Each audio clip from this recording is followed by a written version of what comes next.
guys and ghouls, and welcome to Fright Mic. I'm Liz. I'm Sam. And this week, we're heading to camp again. Again! For another fun-filled episode of camp. It's not a conventional camp movie when you think of horror, per se. It's a campy movie that has a camp in it. And if you guessed it by now, which I'm sure you haven't, we're going to be talking about Addams Family Values from 1993. Addams Family Values, the sequel. The sequel. Came out in 1993. Currently has a 6.7 out of 10 on IMDb. It has a 77% on Rotten Tomatoes. Okay. It's pretty good. Yeah, so like I mentioned, it's not a super conventional movie. When we were thinking about what movies we wanted to do this month for, like, kind of camp-themed horrors, I mean, they do go to camp for most of the movie. They do.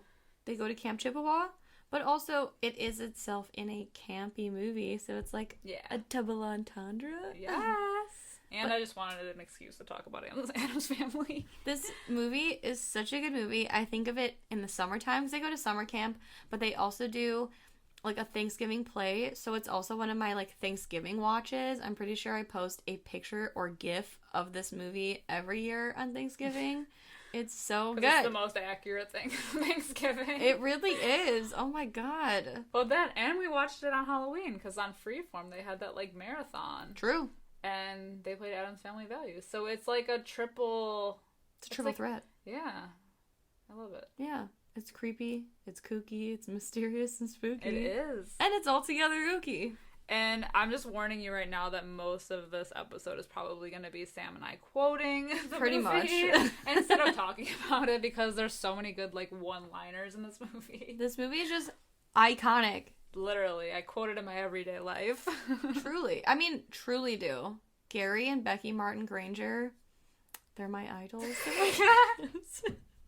I wish they were my vibe. They're so upbeat, man. I know. It's too much for me, but, you know, I aspire to be as spunky as them one day. Same.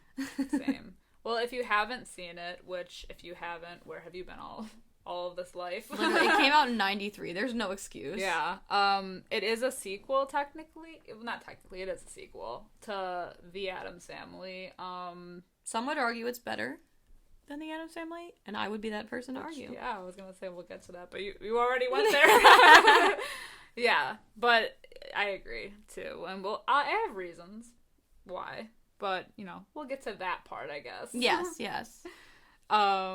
Yeah, so the opening of the movie is kind of like a little intro into like the typical family dynamic. You know, it's just what your normal family would do. We got Fester howling at the moon, the full moon roof. on the roof.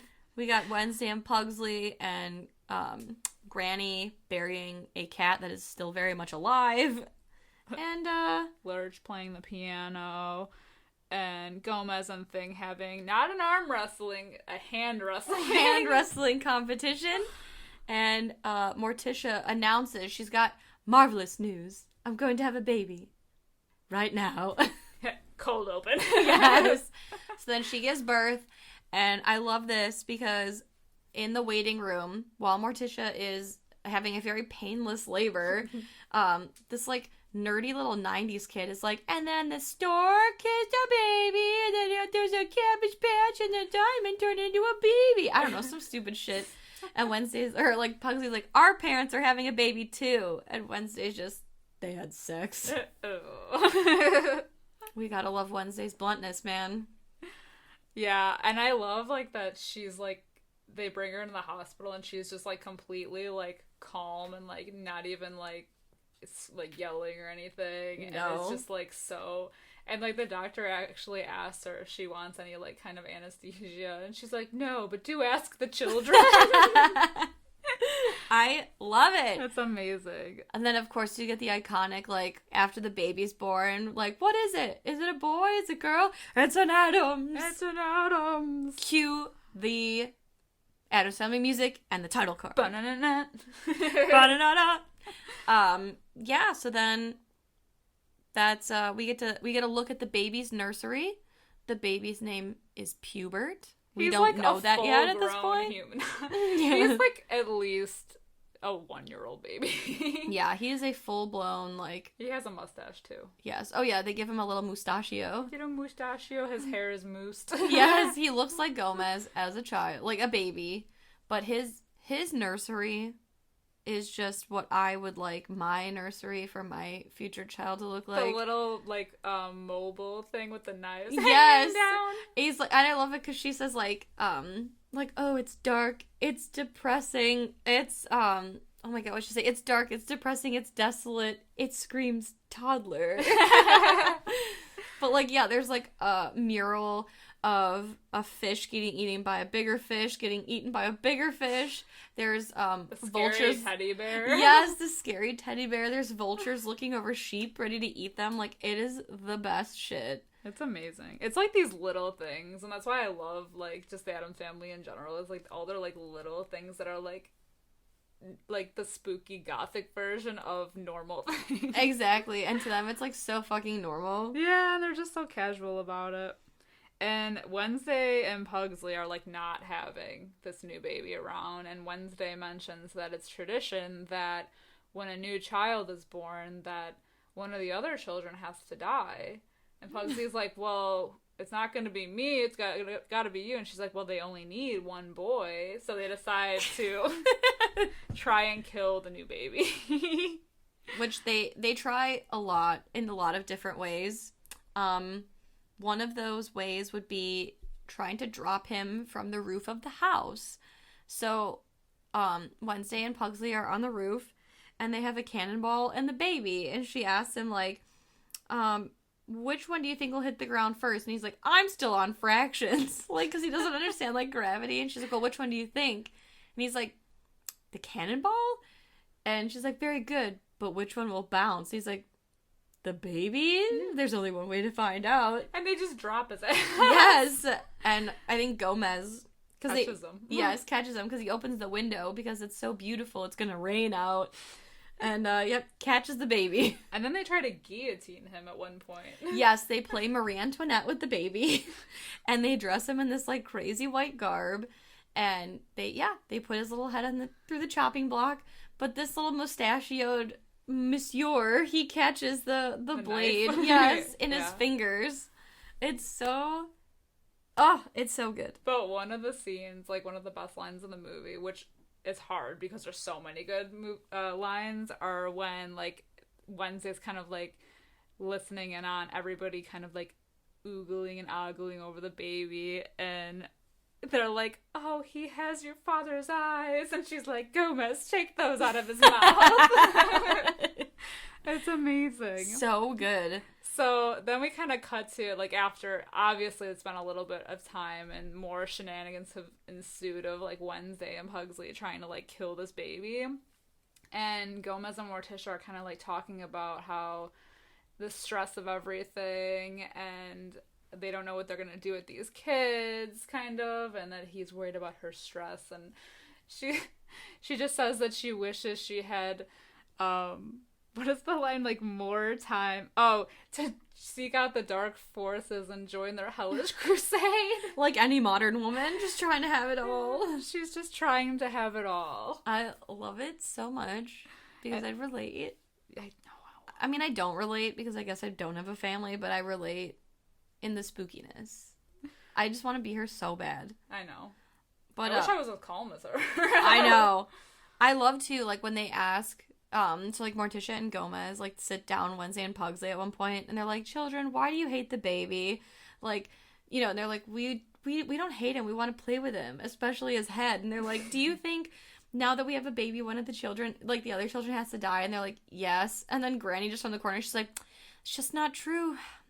Not anymore. Like, that was the tradition. Yes. And she's disappointed by it, like...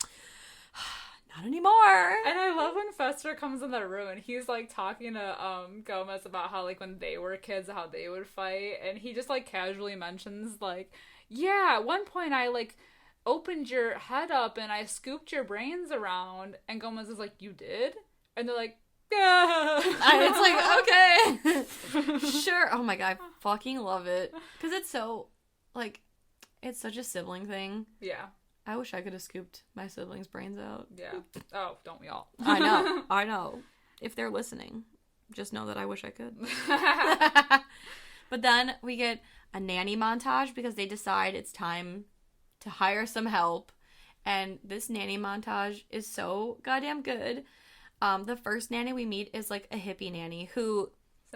Cynthia Nixon, yes. From Sex and the City. For those of us who may know her as Miranda, real exciting there. Yeah. She plays like a hippie, and she was like, we just need to like, do our part and prevent, forest fires or some shit. And they're like, prevent them. And like they strike a match. And the next one is, what did she say? Like, oh, she's like, no, she's like, children, I've had it up to here. I'm gonna ask you one more time. Where is that baby? And they're like, which part? And then the third nanny, oh my god, this gets me every time. It is my favorite. Luke always makes me quote this because she's got a fucking puppet. Okay, and she's like, hello kids, I'm Polly the puppet. What shall we do today? I know. Let's all clean our rooms. And like has a stupid puppet. And Wednesday pulls out a puppet of her own, shaped like the devil. She's like, hello, Polly. I'll clean my room in exchange for your immortal soul, and then continues to make the puppet rub its little puppet hands together, like, menacingly. I lose my shit every fucking time. It is so good. The little hands rubbing together, I die. However, the fourth nanny that comes in, enter Debbie Jelinski. What a fucking legend. I icon. love her. It is the one time, and I'm so sorry, Joan Cusack, if you're listening. I feel like it's the one time Joan Cusack was, like, attractive. Maybe. I'm just gonna say that. It was early 90s. Yeah. They have her, like, looking like Marilyn Monroe. Yeah. That's she the was vibe. definitely had, like, a wig on or something. For sure, for sure. She is hilarious in this movie. Yeah, I have more to say about that later, but she comes in and, like, meets the family. Like, she meets the baby, and she meets, Fester, who is instantly like smitten with her, and he's very shy. Yeah, so he's like lurking in the corner. He's just hiding like a psycho. But I love it because she was like telling them, she's like, oh, I can show you my references and everything, so you don't, so I'm not a homicidal maniac. And they're like, of course not. You're too young.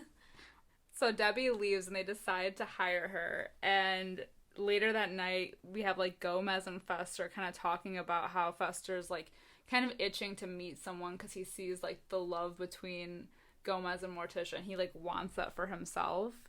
And one of the best lines of, like, that Gomez mentions is that he hopes that one day Fester will know the joy of having children and then paying someone else to raise them. And I've never related more. Honestly, though, this movie is so good because, like you said, it's like it does such a good job of like dealing with real life things, but in like the kookiest goth like way, like, you know what I mean? Because they're bringing up like real points, but it's so fucking goofy and funny. It's hilarious. It's what we're all thinking. Exactly.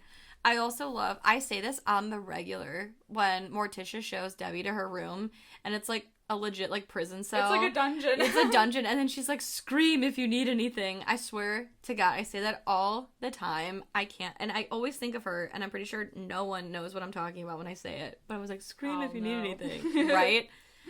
So that night, Debbie is watching TV, and she's watching America's Most Disgusting Unsolved Crimes, where they talk about the Black Widow, and we find out the Black Widow is Debbie. So she actually is a homicidal maniac, and she basically, like, changes identity, and she finds rich men, and she marries them, and on their wedding night, she kills them, and takes their money, and skirts on out of there. So I guess in a way, she kind of fits in with the family. Yeah, she's perfect. She's homicidal maniac. Exactly. She's just trying to have it all. So she has set her sights on Fester, because Fester apparently was on the cover of Forbes magazine. And is an eligible bachelor. Woo! But Wednesday is very, like, observant right away, because she kind of spies on Debbie and basically, like, outright just questions her intentions with the uncle especially. She, like, makes remarks about that. Yeah, it's, like, one of the best, like, walks in on Debbie, like, trying to put the baby down, and Debbie's like, hold still, you little brat. And she was like, he's not a brat, and scares her. And she was like, of course not. He's an adorable little baby. And Wednesday's like, fine, rub it in. But then she's like, are you really a nanny? Like, what do you want with my family, especially my uncle? Oh, and she fucking knows. Oh, and she one gives homicidal person to another. Exactly. Can we talk? We are all the same. And like, oh my god, that fucking side eye that she gives her before she walks away. Mm-hmm. Ooh, and she's like, especially my uncle, and then just like fucking glares at her. I'm like, oh bitch, okay. She's a woman before her time. Exactly. We love her. Well, I think then Debbie catches on to this because she decides that she needs to be rid of these kids and decides to, like, basically tell Gomez and Morticia that the kids insisted on wanting to go to summer camp. Enter camp! Yes. Here we go to the camp. I just love it because she's like, God bless them. It's all they want in the world, but they're too shy to ask. Like, don't even mention it to them. Just send them. And then we go to Camp Chippewa. Camp Chippewa! And it's so funny because they're, like, rolling in. And Morticia's like, Camp Chippewa, how charming. And Pugsley's like, what's a Chippewa? And Gomez is like, it's an old Indian word. Cue Wednesday. It means orphan. Which it doesn't. But it's still cute for the show. It's still funny. And then oh my god, another line that I quote all the time. Ask Luke. He will attest to it. Cut to Gomez out in, like, the bright sunshine. Oh, yeah. The blue sky with a cigar in his mouth, looking sick, and he's just like, fresh air, the scent of pine. Yeah. So fucking good. And then he gives Pugsley the cigar. Yes. And we meet Amanda Buckman and her family, so they're like... blonde hair, blue eyes, peppy as shit. Yep. And they have, like, such fun banter with them because Amanda's like, why are you all dressed like that? Why are you dressed like you're going to a funeral? Why are you dressed like somebody died? And Wednesday's like, wait. Yeah. And I just love, like, even the little things, like, in the background, like, after, because she's like, oh, Amanda got, we bought Amanda a whole new wardrobe for camp. She just couldn't wait. It's all she talks about. And, Morticia's like, oh, yeah, Wednesday's at that special age where she has one thing on her mind. And the lady says, oh, boys.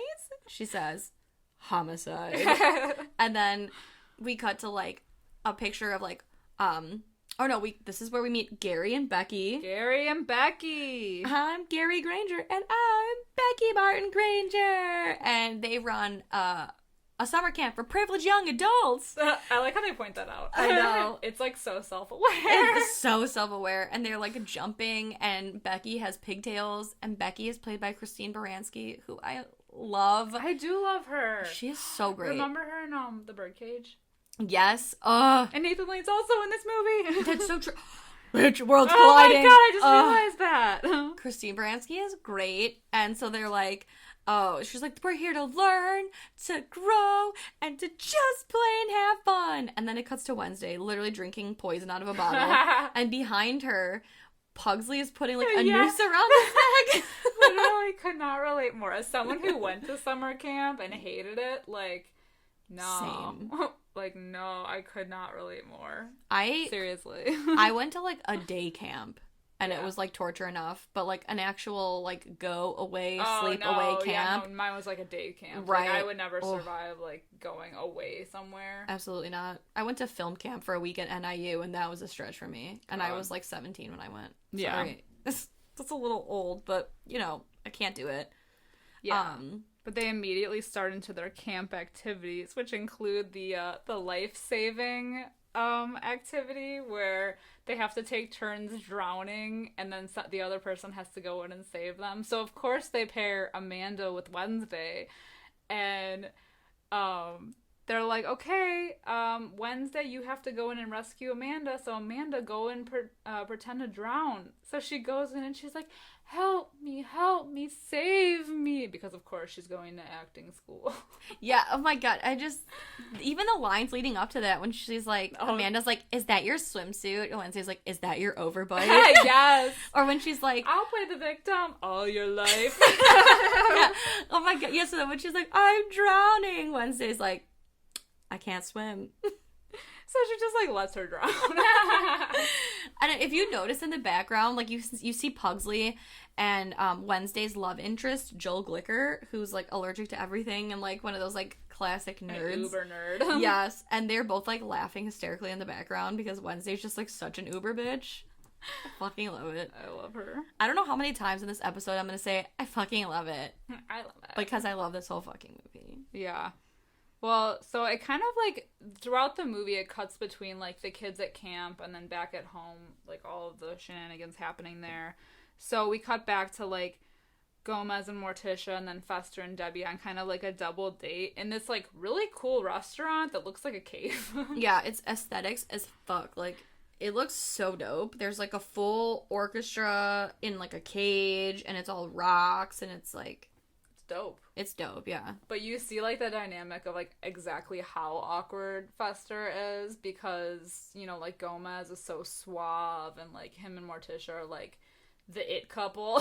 Yes. The goals. And he's just trying so hard to, like, impress Debbie and everything. And, like, Debbie's trying to play it off like she's, like, super into Fester and everything. But she's shy. Of course.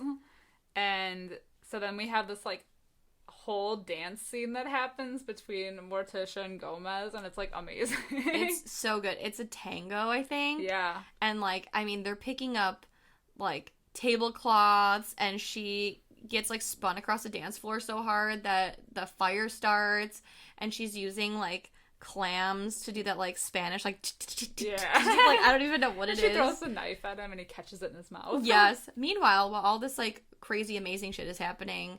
Fester's trying to impress Debbie by sticking some sort of breadsticks in his nose, and he looks like a walrus. So you can see he's not real smooth. Exactly. I love, too, when she was like, they're trying to, like, hype up Fester and be, like, his hype man, and they're like, oh, yeah, and he speaks, like, 12 different languages, and blah, blah, blah. And Debbie's like, oh, my God, that's so crazy, because when I first met him, I thought he was from Europe, and he's like, really? But I took a bath. Like, he's just, like, such an idiot. I love him, though. Oh my god. Well, we come also back to the camp where they're telling ghost stories. Oh, yes. And they're all, like, taking turns telling a part of the story. So then they get to, like, the end, and they make Wednesday finish the story. And I can't even remember what the story was, but at the end, Wednesday goes something like, and then the campers awoke the next morning and all of their old noses grew back. And they're like... Yeah.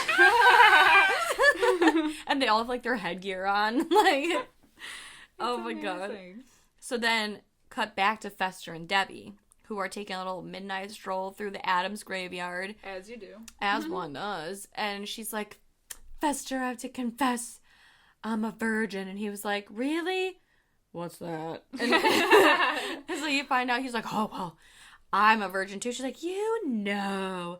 So then she's like, Fester, I can't hide anymore. I love you. And he says, I love you too, Debbie. So boom, they're engaged. And it cuts to, like, Morticia and Gomez talking about how they hope he finds happiness, and Fester runs in and he's like, it's happened, Gomez, it's happened. And he's like, Morticia's like, the rash, it's gone. He's like, no, I'm engaged. And Debbie pops in with this big old rock on her finger, and they, like, look at each other, and Gomez is like, that ring, it was our mother's. She was buried with it. And then Debbie's there with, like, this evil smile holding a shovel, because they fucking dug that bitch up. Ooh. Oh, they dug that bitch up. But honestly, what business does she have wearing that big old rock in the grave? That's true. It's sad. It's sad to bury such beautiful jewelry. That's a waste. That is a waste. So good for you, Debbie. You get what you deserve. So, cut back to camp, and Wednesday and Pugsley get a letter finding out about the engagement. And, like, throughout the whole thing, like, the campers are just, like, kind of making fun of them anyway, but they are really, like, giving them a lot of shit the whole time. And because they aren't getting in, like, the spirit of the camp, they're sent to the Harmony Hut. Yes, the Harmony Hut. To, like, be punished, essentially. I just love, though, when they get that letter that Fester and Debbie are engaged, and Amanda's like, get out of the cabin, because they're like, oh, he's engaged to the nanny. She's like, get out of the cabin. I'll kill myself. The help? Like, you bitch. Yeah, so they go to the Harmony Hut, And Joel Glicker is also sent to the Harmony Hut because he just wanted to read A Brief History of Time by Stephen Hawking. And Gary comes in, he's like, not on my watch, 4 eyes, and literally like laughs in his face as he yanks the book from him. Oh my god, this poor kid. And they, like, basically all 3 of them try to break out of the camp that night, but they end up getting caught. And then they're like, well, we don't want to punish them, but we just need to get them in the spirit. So they start singing Kumbaya. And it's, like, literally trying to exorcise the demons from their souls. Because Wednesday, like, backs up and, like, clutches the gate, like, oh. She's essentially like... Yeah. Like, it's the most horrible thing. Then we have an Addams Clan bridal shower. Yes. And we meet Margaret and Cousin It and their baby, What? Debbie's like, I didn't say anything. She's like, no, that's the baby's name. What? From the obstetrician. And then we get Fester's bachelor party. Oh, that's...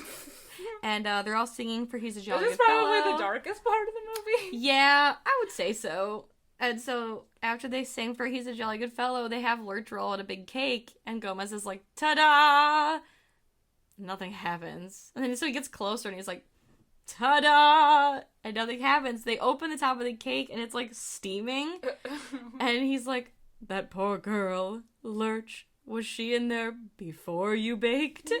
So, essentially, Lurch cooked a woman into a cake. Low-key, or high-key, killed someone. Yeah, high-key killed somebody. They just kind of casually mention that. Yeah, Gomez is like, c'est la vie, and then they all go back to partying. So great.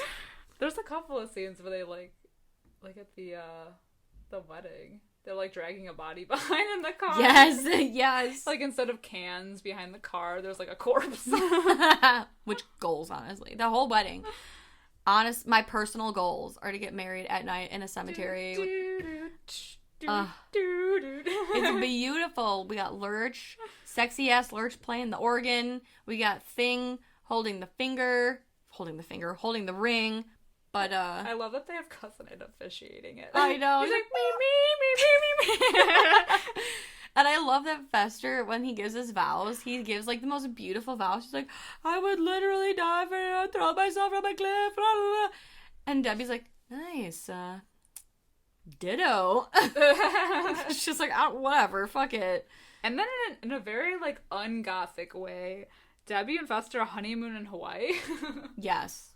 They go to Waikiki. And immediately Debbie's, like, already over, like, the fake persona that she has up until this point had, and immediately tries to just, like, start thinking of ways to off Fester.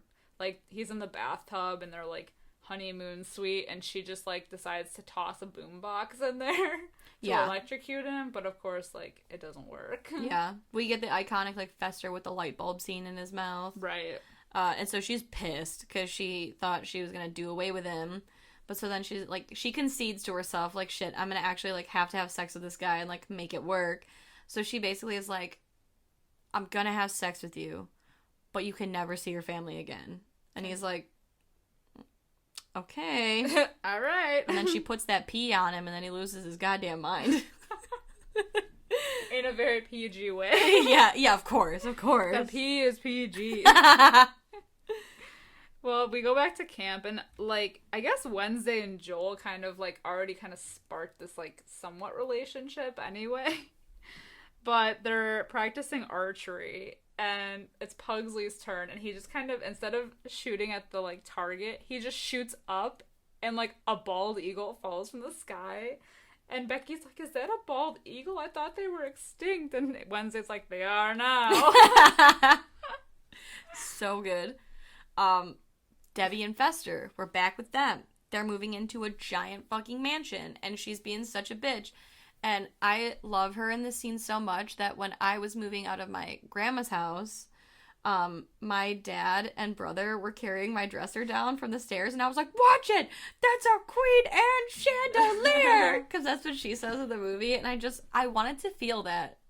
And my brother was like, you know, if you're so bossy, why don't you fucking carry it? This thing's heavy. And I was like, ooh, okay, I should watch myself. Oh. Yeah, oh. But, I guess I'm not a diva. Right. I tried. I had my moment. But, yeah, like, Fester is dressed like something like from Miami Vice. She like gives him a makeover, but it's so weird. He's got like a weird like toupee on, but it's like a bowl. Yes. A bowl haircut. He looks like I don't even know what he looks like. He looks like an alien. Yeah. Like the hair just in does an not suit him. all-white suit. It's so weird. He looks like a Miami drug dealer. Like one that has passed. Like no neck. Right. He's beyond living. So yeah, they move into this giant house, and we cut to Gomez, who is upset because he's received a postcard from Fester saying like, I love you, but I can never see you or the family again. P.S. Debbie says hi. And he's like, has my brother gone mad? Like, why would he do this? So now Debbie's causing like that rift in the family. Rift, yeah. Mm-hmm. Yeah, so Gomez is like despondent. But back at camp, they're deciding to fulfill Gary's like dream of performing this play of the first Thanksgiving featuring the Pilgrims and Pocahontas. It's something to behold, I'll tell you. And of course they have like Amanda and all of her posse playing like the Pilgrims, and they decide that Wednesday should play Pocahontas. On top of that, all of the like outcast kids, like the non-popular ones, like the one kid's like in a wheelchair, the other one just like looks like she's a booger eater, but like they're like, oh yeah, and like for the Indians we're gonna have like, I love this. I swear to God. Okay, I'm just gonna go down the line. So she's like reading the name. She was like, so like for our Indian cast we have Mordecai, Yang, Esther, Consuela, and then they get to this kid named Jamal. And I had a friend in cosmetology school who was friends with a kid named Jamal. And it was because of this movie, I called him Jamal. Because she's like, she goes through the names and then she's like, Jamel? Jamal? Jamal? Whatever. He's like, Jamal? She's like, whatever. Yeah, like, she has no fucking clue how to pronounce it. I love it. I love it so much. It's great. But when Wednesday finds out that she has to be, like, part of the play, she's like, no. Oh, no, that's not my journey. Yeah. So, the Addams Family clan goes to Debbie's, and Granny's like, this looks familiar. Ah, yes, the gates of hell. And so, essentially, like, Debbie comes down from her, like, fucking marble staircase in her white feather robe or whatever, and, they, like, confront her about, keeping Fester locked up, and this leads to, like, one of the best parts of the movie. I mean, the whole movie is the best part of the movie, but, like, Morticia's basically like, you've gone too far. You've married Fester. You've destroyed his spirit. All that I can forgive. But Debbie, pastels? Because the whole house is, like, white and pastel-y. And grand. Yes. And she's like, get out of my house! But I love that before they all, like, actually leave, the granny, like, is, like, putting a curse on her. Yes. She has, like, a skull. Leaving. She's got, like, a skull in her, and she's doing some kind of, like, incantation, and Debbie's like, what's that? And she's like, oh, it's just a curse. Yeah. Have a nice day. It's amazing. So goofy. Well, they're not happy with Debbie, so they decide to go to the police. Enter Nathan Lane. Fun fact, Nathan Lane, years later, played Gomez in the Addams Family musical, which I saw in Chicago. Hey! Yes. Was he there? Like, Yeah, he was there. Was that one? Yeah, Lisa. So you've seen Nathan Lane in the flesh? I have. Yeah, Lisa bought me tickets to see it for my birthday, and he played Gomez, and BB Newirth played Morticia. BB Newirth, for those of you who don't know, was like the crazy aunt from Jumanji, or she was the boss from How to Lose a Guy in 10 Days. I love that. I know. She's a fierce little bitch. But, yeah, so Nathan Lane's the cop. I love that, like, Gomez at this point has, like, completely lost his mind. He's like, she's taken my brother and married him and put her under, like, a sexual spell and is having, like, rigorous sex with him all the time. And Nathan's like Nathan Lane is like, oh, I hate when that happens. Right. He's like, would you believe that they own a Buick? Yes. That was, like, the best one. It's So good. he, like, goes off and, like, basically, like, verbally harasses Nathan Lane, and they're like, book him. Yeah, like, Nathan Lane's like, who moved the rock, man? Like, where did you fucking come from? It's amazing. I just love that he calls it, because he's like, arrest this woman, and Nathan Lane's like, who? And he's like, Debbie, the temptress of Waikiki. He's, like, upset, like, high-key upset. Oh, it's so good. So there's more trouble at the camp, of course, because, again, Wednesday and Pugsley and Joel at this point, are all getting in trouble for not having the camp spirit again. So, of course, they're sent back to the Harmony Hut, where they're basically forced to watch, like, all of these super happy movies, like Disney movies. They make them watch The Brady Bunch, Annie. Yes. I love, even before they get sent to the Harmony Hut, the whole reason they get sent is because Wednesday basically is like, I don't want to be in your play. And he's like, why don't you want to be in my play? And she basically is like, your work is puerile and under-dramatized, and, like, goes off. And he's like, young lady, I am getting just tired of your attitude. So, yeah, they send him to the Harmony Hut, make him watch all these fucking movies. And they come out at night. Oh, it's the best. Yes. And then she's like, she's like, I'm not perky. And Amanda is right there to be like, that's for damn sure. But she's like, but I want to sing and smile and dance and be Pocahontas and Gary's, like, musical. And she's like, do you mean it? And then Wednesday literally looks like she's struggling to take, like, a shit. She uses muscles that she probably has never used in her life, and she smiles, and everyone's like, It's like the creepiest smile, though. It is. It's straight up like a murder smile. And even Amanda's like, she's scaring me. So they're seemingly, like, changed and happier. But back at home, I guess the baby is, like, sick. Poor Hubert has grown golden curly locks, rosy cheeks. Oh, it's just like, stay back. He's very sick. So, and Granny says he's, like, possessed. Yes. So they, like, are trying to do, like, spells on him to turn him back, and she figures out, like, that it's basically caused by Fester leaving from the separation, and she's like, unless Fester comes back, we're talking dimples. He could be a lawyer. And Gomez is like, don't stop! An orthodontist. And he's like, no. And she's like, president. And Gomez is like, please. Take me. I just love that. An orthodontist. Mama, stop. Oh my god, it's amazing. So back at the camp again, they're starting to practice for the play. So good. They're doing, like, the Happy Turkey Day song. Yeah. Oh my god. And then, like, you see the one kid, I'm pretty sure her name was Consuela, but she's, like, standing in the back, and everyone is, like, dancing around her, and she's not moving, and Gary's trying to get her to participate, and the most she does is, like, hold her hands up, and he gets so pissed off, he has to go back there and, like, beat the shit out of her. At least that's what I imagine. We just see him, like, walk at her aggressively. Yeah. But then we get to experience, it is play day, people. It is a turkey named Brotherhood by Gary Granger. We get the iconic song, Eat Me, sauteed barbecue. Eat me. We once were pets, but now we're food. Like, so good. And then we get Pugsley as the turkey, and he's like, I am a turkey. Kill me. Because, like, we have the breaking of the first bread, you know? Like, Yeah. we get Amanda Buckman, who's Sarah Miller, the pilgrimess. And she was like, well, you are as civilized as we, except we drive cars and have last names. And we shower. Yeah, exactly. Yeah, we have shampoo.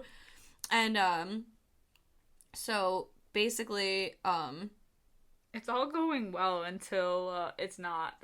yeah. So, like, Amanda's like, well, you know, sit down, break bread with us. And Wednesday's like, wait, we cannot break bread with you. And then she goes into, like, the best speech ever. So good. She's about, like, white privilege. Yes. Oh, wait, first, before that, though, like, they introduce Joel Glicker's character, and he's like, I am Running Bear, betrothed to Pocahontas in the play. And it cuts to his parents, and his mom's like, 20 grand for summer camp. He's Mr. Woo-Woo. Like, so she basically is like, we cannot break bread with you. You have taken the land which is rightfully ours. Years from now, our people will have pain and degradation. Your people will drink highballs and drive stick shifts. And for all these reasons, I've decided to scalp you and burn the village to the ground. I fucking love it. Then, like, these, like, other kids come out of nowhere. There's fire. They're tying people up. It's like... They tie Amanda to, like, the post and, like, shove an apple in her mouth. And then at one point, they're, like, they take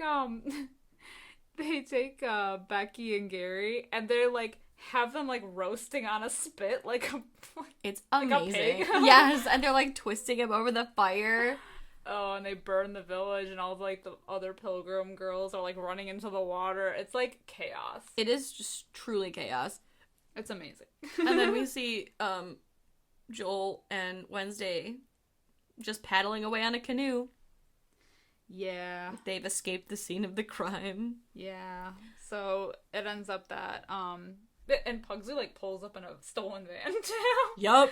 But Pugsley and Wednesday decide to make a break for it and go and rescue their uncle, because back at home, Debbie's basically, like, somehow found a bomb, and it's, like, it's their 3-week anniversary, so she decides to give him the wrapped bomb and a gift, and kind of just, like, leaves it on the table, and she said she's gonna head out for a bit, but she'll be back. Even though she's got her suitcases. Yeah, even though she's got her, like, full luggage set, and she's walking out to the car. I just love that she's like, remember, don't peek, don't open it, and he, like, does what a kid would do. He, like, shakes it, and he listens to it, and he's like, it's a bomb, and she's like, what? Like, what? And he's like, I know, I'll have to wait for my birthday. You know, like, he asked for a fucking bomb, and, yeah, so then Debbie, like, just pieces the fuck out with her bat. She comes back and times it perfectly that she pulls up and the mansion just blows up in the background. It's amazing. With Fester inside, but he's not dead because he just, like, comes out with this, like, giant, like, pot roast looking thing that he made. Of course, because it's for their 3-week anniversary. I just love that, like, when she pulls up, she's, like, practicing how she's gonna, like, sell it to the cops, and she's crying. Like, it was such a tragedy, and then she, like, pretends to cry, and it just turns into, like, a laugh, where she's like, like, so good. Oh, it's so evil. But yeah, so, like, Fester emerges, and she pulls a gun on him, and she's like, freeze! Because he's unkillable. And she's like, I don't love you, I want you dead, and I want your money. And she just lays it all out for him. Yeah. She basically, like, laughs in his face and says that she never loved him and, like, he should be studied because he's, like, essentially a freak of nature. Aww. But then in comes Thing to save the day because he maneuvers a car to run over Debbie, and it's enough to, like, get her down. So then Fester hops in a car and they drive away. So a chase ensues. Yeah. Basically, they end up back at the Addams residence. So, like, while all this is going on, we see, like, Wednesday. Yeah, that's when, like, Wednesday and Pugsley escape. So, like, Fester arrives at the Addams house. And before that happens, I love how like... Gomez is, like, on his deathbed yes. now at this point. He's, like, singing, like, swing lows. And, like... They're, like, surrounded the bed where he is. He's just like, I can't go on. It's so funny. And then, like, Fester comes in, and they make amends, so, like, all is right. And then the kids come in after, so it's, like, one big, happy Addams family again. And then Debbie pops in, and she's like, oh, in-laws! And basically takes them all to the basement and ties them all to, like, electric chairs.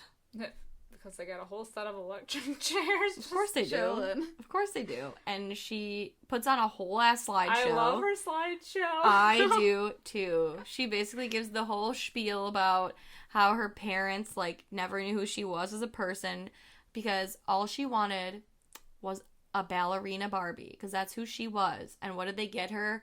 Malibu Barbie. Unforgivable. I love the whole time that she's doing this slideshow, Morticia's like, oh my god, I totally get it. Right, she's like, yes, preach queen. Yes, like, because she's like, Malibu Barbie. She's like, that's not who I was. I was a ballerina, graceful, delicate. They had to go. And then her next husband, one of them was, like, a lawyer. I think it was, like, the doctor and then the, like, attorney. Yes. And so basically... every, like, husband that comes along, where she was like, sorry, Debbie, no new Mercedes this year. We have to set an example. She's like, oh, yeah, set this! Like, and she sets him on fire, or, like, sets the house on fire or some shit. She runs one of them over, or, like, has an axe. I don't know. There was, like, a lot. There was a lot of slideshow material there. It's amazing. It's truly iconic. Could have been a Sinister movie. It really could have. It was better than any of the ones from Sinister, too. I'll tell you that. I love them. But, so while she's giving her little PowerPoint presentation in the basement, we got baby Pubert upstairs fucking shit up. He's like Home Aloneing this bitch. Oh, absolutely. He's setting off like a series of booby traps that all culminate in the basement, and it basically reroutes. So, like, Debbie pulls the switch to set off the electricity to these chairs, but baby Pubert over here has somehow reversed, like, pulls like a fucking Uno reverse on that current, and it gets back to Debbie and fries the shit out of her. And R.I.P. Debbie. Can I just say that, I mean, just being Debbie Jelinski in a Halloween costume would be so dope, but being electrocuted Debbie would be an even doper Halloween costume. Stop it right now. Why did I never think of that? Like, hair sticking up. Oh my god. Halloween 2020? That's amazing. Bitch. Party at home. Oh my god, with mask on. Literally. Shit, that's a good idea. I never even thought of that. It's amazing. So, poor Debbie. I love that she gets electrocuted and immediately turns to, like, ash. Yes, and then... like, while it's happening. Like, she's, like, being cremated as it's happening. On-the-spot cremation at the Addams Family Crematorium. Hey, yeah. I like that her credit card falls in her ashes. Yes. But then we cut away, and it is... Sometime later. Sometime later, and they're having a party for something. And Fester finally gets his happy ending. He meets a woman who looks kind of just like him. In a woman form. Yeah. And her name's Dementia. It means insanity. And then he goes, my name's Fester. It means to rot. And it's so cute. They're vibing hardcore. Also, I love that Lurch is back at the piano, but this time he has a party hat on, and it's the cutest thing ever. I had such a crush on Lurch in this movie when I was little. I know. I love Lurch. All 7 feet of that man. He can get it. I know. He can still get it, honestly. I'm in like a tree. Oh my god. So the end scene is Wednesday and Joel, who's like now dressed just like Gomez. Yeah, he looks like Pubert, but like 10 years older. Could be Pubert. They're kind of taking a midnight stroll in the cemetery. And Joel's kind of like, well, like, don't you want what your parents have? And like, how would you react if like someone like worshipped you? And Wednesday kind of like turns the tables, and she's just kind of like, I would pity him. She's a stone cold bitch. But like, I love her for it. And she's like, I would, how does she say it when she's like, I would, if I had a husband, I would, like, oh no, because they're talking about how, like, Debbie, he's, like, on the side of Debbie for some reason, because, like, poor Debbie, like, whatever, and she's like, well, Debbie was sloppy, like, if it were me, and it was my husband, I would just scare him to death. Mm-hmm. And then we see, like... Joel putting the flowers at the grave in, like, Carrie style. We just see, like, a hand come up from the grave. And Joel's like, ah! Yeah. And then it's a zoom in on Wednesday's face, like, yeah, laughing. bitch, I fucking told you. She ain't a kept woman. Nobody gonna keep Wednesday down. Nope. And then we get credits. Yes. And we get, like, this great, like, ooh, Addams Family, daddy, ooh. Or was that me singing? Right? Not quite clear on that yet, but yeah, so fucking good. I love this movie. I love this movie so much. It is one of the most quotable movies.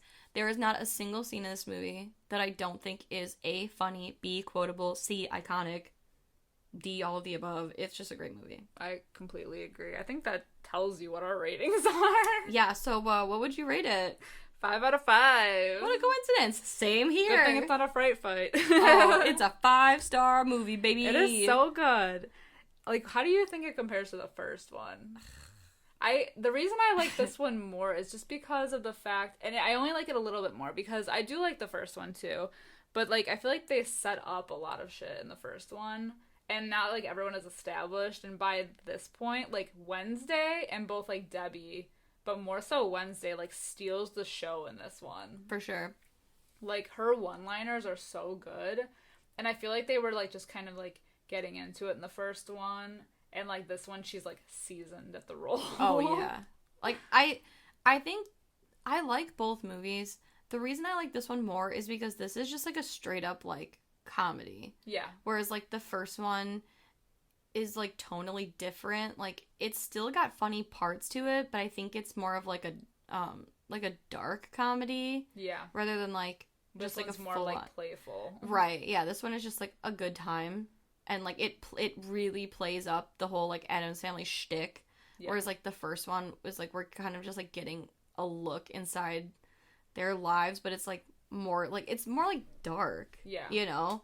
But which also is fine. more funny. Yeah. It's just sad because, this gave them the opportunity, like, the whole camp thing and whatever, to, like, have them be somewhere else that's not just at home. And I would have loved to see that more, but sadly, Raul Julia, who plays Gomez, literally passed away a year after this movie came out. Yeah. And it's, like, so sad. Like, he was the perfect Gomez. Like, Angelica Houston will always be my favorite Morticia. Me too. And, like, it was perfect, and it's just so sad that, like, he passed away, because I feel like they could have made so many more movies, and I would have watched all of them. Yes. Because, like, what came after this was Addams Family Reunion. And it was Tim Curry that played Gomez, and that's so weird, right? I love Tim Curry normally, but, like, weird. But it's just, like, that role was meant to be Raul Julia's, and nobody, like, Daryl Hannah was Morticia in Addams Family Reunion, and I'm sorry, but you're not Angelica Houston. I know. You know? It was literally, like, the perfect casting. It really was. Movie. And that's why I would have loved to see more, but... It's so sad. I know. They could have done so much more. At least they had this one, man. At least they had this. They did. And it's just, like, it's just such one of those movies, like, every character in this movie, even the small characters, are funny. Or, like, have a funny role. Like, you know what I mean? Yeah. It's just so good. This movie is unfuckwithable. Is there anything you don't like about this movie? No. Oh, shit. Do you like Pubert? Right now. I do like Pubert. I think Pubert's funny. I like that when he's sick, he looks like a normal child. Like a little blonde hair, blue-eyed baby. I like that they, like, for a baby, like, they give it so much character. Like, the next, you know, like, after the engagement party or whatever, like, Gomez is giving him hair of the pup instead of, like, hair of the dog. He, like, mixes the little bottle cocktail. Yes, and, like, he has got sunglasses on, like, he's hungover. So like, cute. They just put so many, like, little, like, you know, like, attention to, like, little tiny details in this movie that, like, the more you watch it, the more you pick up on it. Mm-hmm. Like, I used to watch this movie a lot as a kid, and even still as an adult, I'm still like, oh, I never noticed that before. Like, oh, I didn't notice that last time. Well, because there's, like, adult humor in it, too. Yeah. You know? Yeah. I wanted to be Wednesday so bad when I was little, and now I want to be Morticia, and... I want to be all of them. I know. I want to be, like, Morticia peppered with Debbie. Perfect Debbie. I do love Debbie. I know. She's such a good villain. She is. She's, like, perfect. This whole movie's perfect. I know. I wouldn't change anything. I was just going to ask you, like, would you change anything? I don't think so. I feel like... No, because, like, even having Pubert there, it was, like, something else to give them to, like, go off of. Like, you know what I mean? Yeah. Like, it was, like, another thing that added on to, like, us seeing how they are. Yeah. You know? Because now, like, we know what they're like with children that are more grown, but, like, how are they with, like, a newborn baby? Right. Yeah. And I like that they even gave Cousin It a little baby. I know. What? A little hairy guy. Yeah, so cute. But you know, like, how, like, after the Munsters was over, they had them, like, go on vacation or whatever. Mm-hmm. Like, that would have been funny to see. That would have been great. Addams Family. Vacay. I know. I wish I could get a Munsters and Addams Family crossover. That would have been perfect. The original, like, the original cast. Like, if there was a way to get those... Would it be the original cast of the Addams Family TV show? Or these? That's hard, because I do like the Addams Family TV show, but I like... This is my Addams Family. Like, when I know. You know? Because it was the 90s. Right. And that's when we were born. Right. Whereas, like, no one has made like a Munsters anything from the 90s, you know? So it's like we only have the original cast of the Munsters. Yeah. Whereas like with the Addams Family, we have so many variations of the family. Yeah. I love the Addams Family so much, though, that I did not see the new one that came out last year. No. I can't. And yeah, but the animation looks weird. yeah, it does. And They're it all just off. it just looks too family friendly. You know, it's Yeah. like It'll be all humor and no dark humor. exactly. I mean, I haven't seen it, so I shouldn't, like, I don't know. I'm judging. I don't know. It's like, when I saw they were making it, I was like, oh, okay. But I'm like, no, it is too, like, kiddie. Yeah. Like, it looks like they took Despicable Me and turned it into, like, the, you know, like, use the Addams Family. And it's like, I'm not, Yeah, no, I'm not into that. It's not good. Yeah. It's Not a good vibe. No, not my journey. No, definitely not my journey. All right, my creepy, kooky, mysterious, and spooky, and altogether ooky friends. Fright fam. Yes. That's going to do it here for us this week on Fright Mic. But make sure to check out, if you want more Fright Mic content, we have a Patreon now, y'all. Hell so, yeah. we have some fun episodes recorded. I want you to go check it Spooky out. Extras. Yes, come hang out with us for a little while longer. You can check it out at patreon.com/FrightMicPodcast. And tell us what you think. Join the Fright Mic fam officially on Patreon. I don't know what we're doing. We don't know what we're doing. We're just trying it out. But yeah, if you like this podcast, I'm sure you'll like our Patreon. It's pretty dope. Yeah, we have just spooky extras, some bonus content. Just some fun things, more like interacting, because we love interacting with you guys already, so it's like a great way for us to interact with you even more. Yeah. And by then you're supporting our show, and yeah, it'll be a good time. it's amazing. But as always, we do have regular episodes that drop every Wednesday wherever you creep for podcasts. And you can always follow us on social media. We're on Twitter, Facebook, and Instagram. So we have more creepy content over there as well. Of course. And then let us know on social media if you like Addams Family Values, if you like the first one better, if you've seen any of the other ones. Who's your favorite Addams Family? Addams Family cast. Yes. Who's your favorite Addams Family? That's right. And then, as always, like, tune in next week on next Wednesday for more campiness.